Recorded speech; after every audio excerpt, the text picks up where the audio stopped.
falar mal de judeus, antissemitismo é algo que mexe comigo, não venha mexer com o meu povo, porque mexeu com um judeu, mexeu comigo. Não admito o antissemitismo. Não admito. Isso é uma coisa que mexe profundamente comigo. Eu não sou um judeu praticante, eu não sou um judeu muito ligado com esta coisa de ir à sinagoga nas festas. Isso não é uma coisa enraizada dentro de mim, mas é enraizado dentro de mim não admitir mexer com judeus, antissemitismo. Isto eu abomino. Não admito esse tipo de coisa.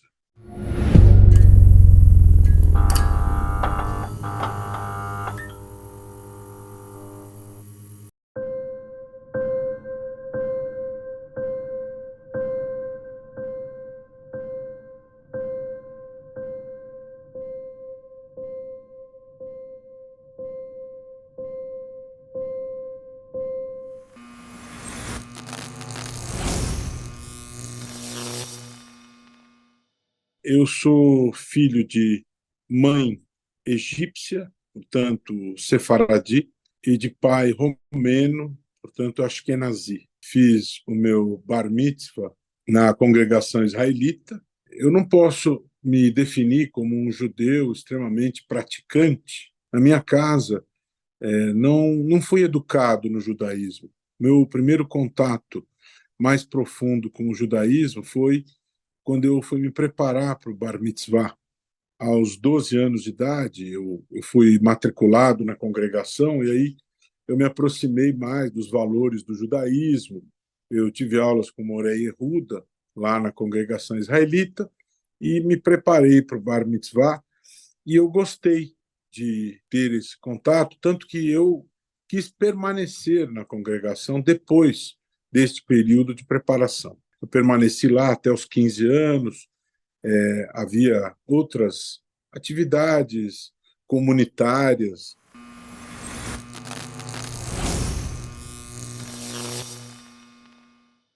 Prestei vestibular para direito, né? E aos 17 anos tive essa oportunidade de ingressar na Faculdade de Direito da USP, onde eu tive a oportunidade de, nos primeiros anos, me aproximar de todo aquele novo universo de conhecimentos em que, sem sombra de dúvida, para mim, a grande descoberta foi a aproximação do Ministério Público.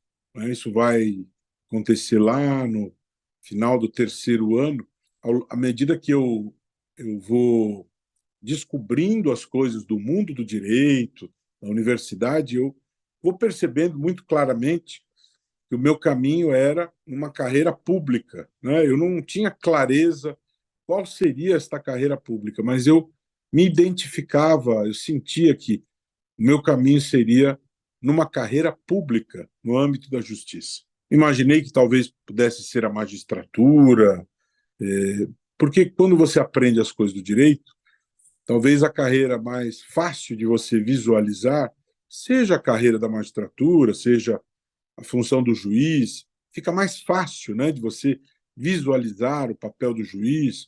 E eu tive a oportunidade de me aproximar de um promotor de justiça e tive a oportunidade de conversar, de saber o que faz um promotor, e pouco tempo foi necessário para eu perceber que aquele era o meu caminho, né?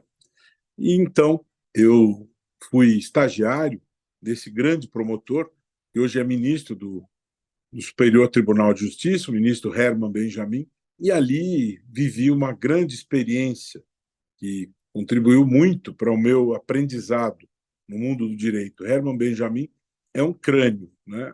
Pessoa extremamente culta, extremamente inteligente, talentosa, né? Fala alemão, inglês, francês, me ensinou muito sobre o Ministério Público, sobre o direito, e aquele aprendizado no estágio no Ministério Público, foi uma escola de vida para mim.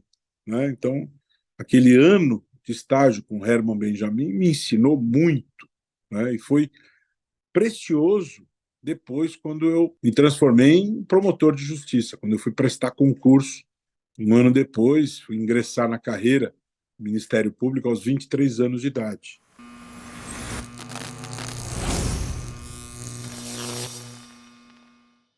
Eu, particularmente, eu sempre me preocupei, toda a minha vida, em ter a ética, a lealdade a valores como algo fundamental, né? Eu, como promotor, eu já me deparei com situações em que eu estava acusando no júri uma pessoa extremamente perigosa, uma pessoa que é acusada por um crime gravíssimo, mas eu me deparei com situações em que a prova se enfraqueceu por alguma circunstância e não havia condições de sustentar a acusação. Juridicamente, aquele indivíduo deveria ser tecnicamente absolvido, porque a prova se tornou insuficiente. E eu, juridicamente, tenho a obrigação moral, a obrigação ética de vir aos jurados e pedir a absolvição daquele acusado, né? Por mais que eu acredite que aquele é um crime grave, por mais que eu saiba que aquele criminoso ele tem péssimos antecedentes, o indivíduo não pode ser condenado por seus antecedentes. Ele não pode ser condenado porque um crime é grave. Ele deve ser condenado se existe a prova do crime.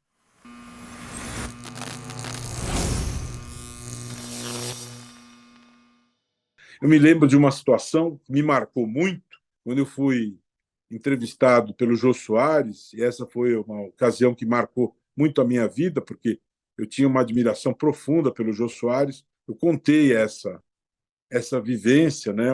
Um caso em que eu atuei criminalmente e houve um assalto e o indivíduo, ele quando foi chamado à audiência, já anos depois, a situação da vida dele tinha se modificado muito. Ele já era uma outra pessoa, com a vida recomposta, já não estava mais preso. Mesmo assim, as vítimas do roubo tinham um justificável receio de prestar depoimento diante do réu. Absolutamente justificável, e diante dessas situações, cabe ao juiz respeitar a vontade das vítimas quando elas pedem para depor sem o réu presente. No entanto, o réu veio a mim, e isso não era comum, ele veio até mim e pediu: doutor, a minha vida se reorganizou, a minha vida se recompôs. No dia do assalto, ele entrou lá no salão de beleza, e um assalto estranho, porque ele exigiu R$ 50. Assaltos não são de valores determinados. Ele estava tomado pelas drogas, era um momento difícil da vida dele, mas naquele dia ele veio: doutor, eu me arrependi, a minha vida se reorganizou, e o que eu mais quero hoje, óbvio que eu tenho que ser punido, tenho que receber a pena devida, mas o que eu mais quero hoje é olhar nos olhos das vítimas e pedir perdão a elas. Isso é o mais importante para mim, para eu estar em paz com a minha consciência. Eu fui até as vítimas e olhei nos olhos delas e disse a elas: olha, vocês não têm nenhuma obrigação de fazer isso. Mas eu, como representante da sociedade, quero dizer que talvez esse seja um objetivo maior do processo, o reequilíbrio social, recompor aquilo que foi desgastado, aquilo que foi deteriorado por esse crime. Eu peço que vocês considerem a hipótese de dar oportunidade a ele de vir pedir perdão a vocês, porque ele de fato está arrependido, é uma pessoa que vive um outro momento da vida, ele gostaria de olhar nos olhos e pedir perdão. E eu as convenci. E elas entraram na sala de audiência e deram essa oportunidade a ele generosamente. E aquela cena causou uma gigantesca comoção em todas as pessoas ali. As pessoas se emocionaram muito, foram as lágrimas, e houve um abraço comovido entre ele e as vítimas, e houve a pena, houve o desfecho do processo. Mas isso é o que se chama de justiça restaurativa.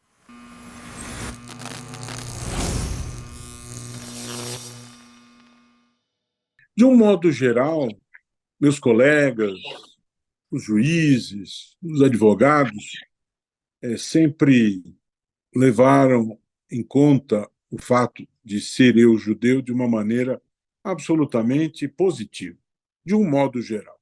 À exceção de uma situação que eu vivi quando era promotor em Itapecerica da Serra, né? Eu preferi administrar de uma maneira leve, eu preferi não tomar providências, mas eu lá tinha um colega que se comportou de uma maneira, a meu ver, antissemita. Era final da tarde e nos ambientes de fórum existe um espaço em que as pessoas tomam lanche, se confraternizam, né?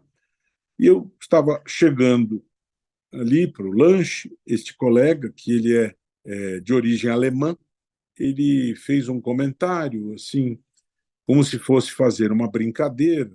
Tinha alguns itens ali do lanche e tinha pães sobre a mesa. E ele quis fazer uma piada. E ele se referiu aos pães usando a seguinte expressão: pães ázimos, e riu, né? Fazendo a transposição com outro campo. É como se eu fizesse piada com a hóstia. Por que eu estou fazendo essa afirmação? Porque ele tinha absoluto conhecimento que eu era judeu. E não estamos falando com pessoas de pouco conhecimento, estamos falando de um promotor de justiça que sabe que o pão ázimo é um pão sagrado para os judeus. É como se eu fizesse uma piada com a hóstia. Aquele negocinho que vocês consomem na missa, não se faz piada com a hóstia, que é aquilo que os católicos recebem numa missa. Estão recebendo simbolicamente o corpo de Jesus. Se eu estou tomando parte numa missa, óbvio, eu não vou rezar o Pai Nosso, isso é uma coisa da oração católica, eu não vou consumir a hóstia, mas eu vou respeitar o ritual católico, certo? Você espera que católicos, muçulmanos, budistas respeitem um ritual judeu, que eles não façam piadas e gozações com a matzá, não façam gozações com aquilo que diz respeito ao nosso Pêssar. E ele sabia muito bem que o pão ázimo diz respeito ao nosso Pêssar. Então, é o episódio que eu tenho memória, né? Eu preferi não levar à frente isso. Mas ele sabe muito bem, eu sei muito bem da intenção que ele teve, e eu preferi lidar de uma maneira altiva em relação àquilo. Eu achei que era o melhor a fazer. Falar mal de judeus, antissemitismo é algo que mexe comigo, não venha mexer com o meu povo, porque mexeu com um judeu, mexeu comigo. Não admito o antissemitismo, não admito. Isso é uma coisa que mexe profundamente comigo. Eu não sou um judeu praticante, eu não sou um judeu muito ligado com esta coisa de ir à sinagoga nas festas. Isso não é uma coisa enraizada dentro de mim, mas é enraizado dentro de mim não admitir mexer com judeus, antissemitismo. Isto eu abomino. Não admito esse tipo de coisa.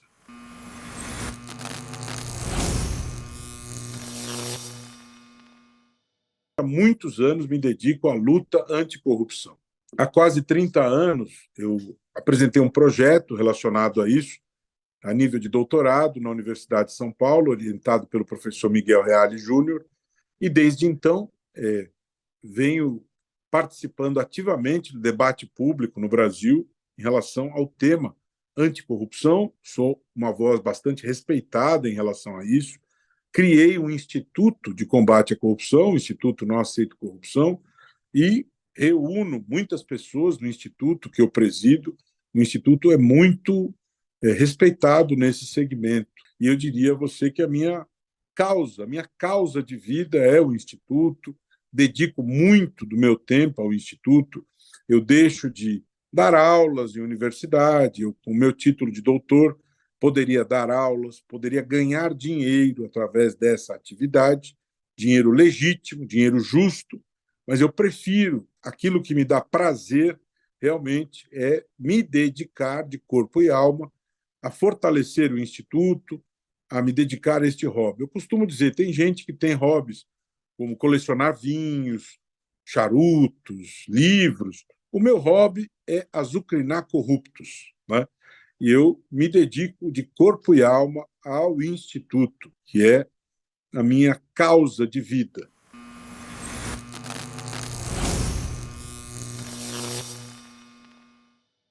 Uma outra atividade que me traz um prazer gigantesco, que há muitos anos eu me dedico também, que é a atividade de escritor. Eu escrevo há muitos anos, né? Eu escrevi durante 13 anos na Folha de São Paulo, e eu hoje sou colunista do jornal Estado de São Paulo, mas colunista numa relação formalizada. O jornal me procurou, me propôs que eu fosse colunista mensal, existe um contrato com o jornal de exclusividade, porque eu era articulista da Folha, do Estadão e do Globo. Eu escrevia nos 3 maiores jornais do país e o Estadão me propôs: queremos que você seja colunista mais exclusivo do jornal.